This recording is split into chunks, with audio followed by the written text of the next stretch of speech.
이 코로나19 위중증 환자와 사망자가 연일 최다 기록을 갈아치우고 있습니다. 정부는 중환자 병상이 포화 상태에 이르자 중증 병상에 입원한 지 20일이 넘은 환자 210명에게 전원 전실 명령을 내렸습니다. 재택 치료 환자 등을 위해 코로나19 먹는 치료제를 긴급히 국내에 들여오는 방안도 검토하고 있습니다. 첫 소식 이재상 기자입니다.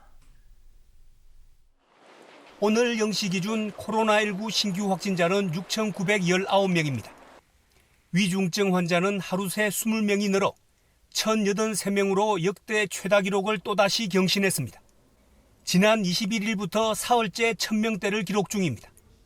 수도권의 중환자 병상 가동률은 85.1%로 나타났습니다. 서울이 84.6%, 경기 84.5%, 인천 89.4%입니다. 정부는 중환자 병상이 포화 상태에 이르자 중증 병상에 입원한 지 20일이 넘은 환자 210명에게 전원 전실 명령을 내렸습니다. 병원을 옮기거나 병실을 변경하라는 건데 89명이 일반 병실로 바꿨거나 변경할 예정입니다. 사망자도 109명이 증가하면서 하루 사망자 숫자도 역대 최다 기록을 새로 썼습니다. 60세 이상 고령층의 발생 규모가 증가해서 이분들에 의한 위중증 사망자 규모가 증가하고 있는 상황입니다.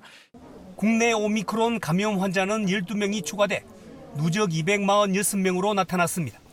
정부는 미국 화이자사의 코로나19 먹는 치료제가 재택치료 환자와 고위험, 경증 중등증 환자에게 유용하게 사용될 것으로 전망했습니다.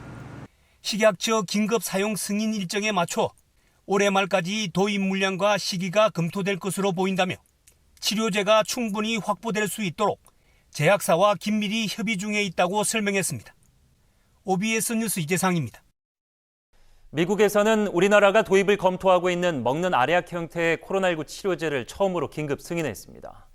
가정에서 코로나19 치료가 가능해진 셈이어서 새로운 이정표가 될 것으로 기대를 모으고 있습니다. 계속해서 이동민 기자입니다. 미 식품의약국 FDA는 먹는 코로나19 치료제 팍스로비드의 긴급 사용을 허가했습니다. 알약 형태의 코로나19 치료제로 가정에서 복용이 가능해졌습니다.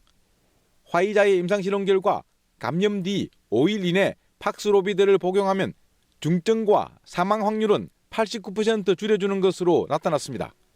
복용 범위에는 제한을 뒀습니다.